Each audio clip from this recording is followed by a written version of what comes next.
One of my coaches in Montreal, wonderful guy, recently passed of cancer, just breaks my heart. 86, we win a Stanley Cup. 1989, we lose a Stanley Cup in Montreal. 1990, my team gets downsized. I'm not going to ask if you've ever been in an industry that gets downsized, but it's not fun. My coach, Pat Burns, that season, 1990, 1991, doesn't dress me in the first game in Boston. By the way, let me pause like Paul did. Oh my goodness, I came back to the room and saw it all on the news. That's scary and so disappointing. So I'm not playing in the first game of the Stanley Cup first round of the playoffs in Boston. Has anybody here ever been upset? I'm so upset, I can't believe Burns isn't playing me. Like, I'm not even dressing for the game. But you know, just in case you ever get a chance to play in the NHL, if you don't play, you do two things. Number one, you pat everybody in the rear end. Come on, John, have a good game, Jim. Let's go, Fred. Number two, you get out of the way. It's not your game. Patted everybody in the rear end, got out of the way. We lose game one in Boston. What a weird feeling in my stomach. Oh, darn, we lost. I hated that feeling. Upset that my team lost, but now wondering if selfish little me is going to get in game two. I did what most men do. Ladies, here's your chance. I did what most men do. I suppressed that feeling. Come on, ladies, that was your chance. And I headed to the bus. I thought, okay, I'm going to get out of the way. On the way to the bus, I bump into this little guy by the name of Billy. Did you know, just in case you're ever back in Boston, did you know that Ryan Walter has one fan in Boston?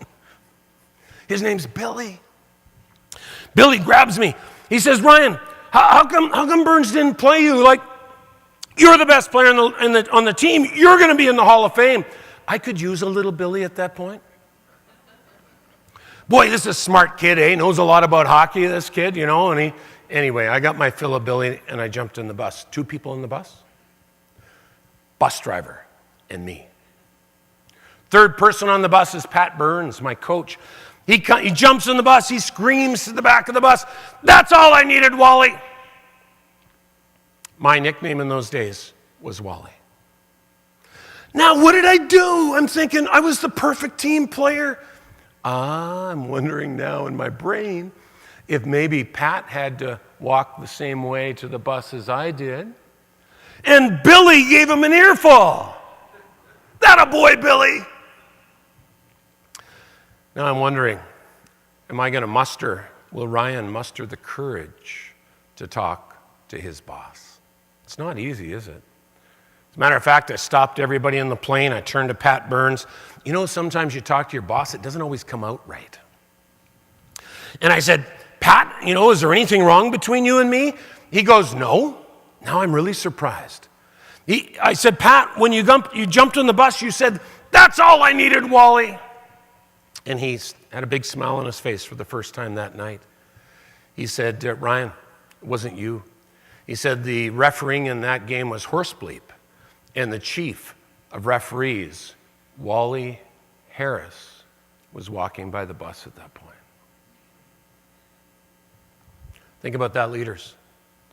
My wife Jenny and I would have worried all summer long that the man most in control of my professional career hated my guts when it wasn't even reality.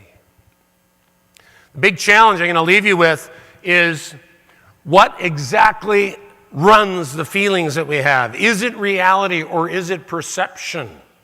And for me, that's just for me in the room. But I wonder sometimes how much of our business runs on perception, about what we think the client thinks or what we think our boss thinks.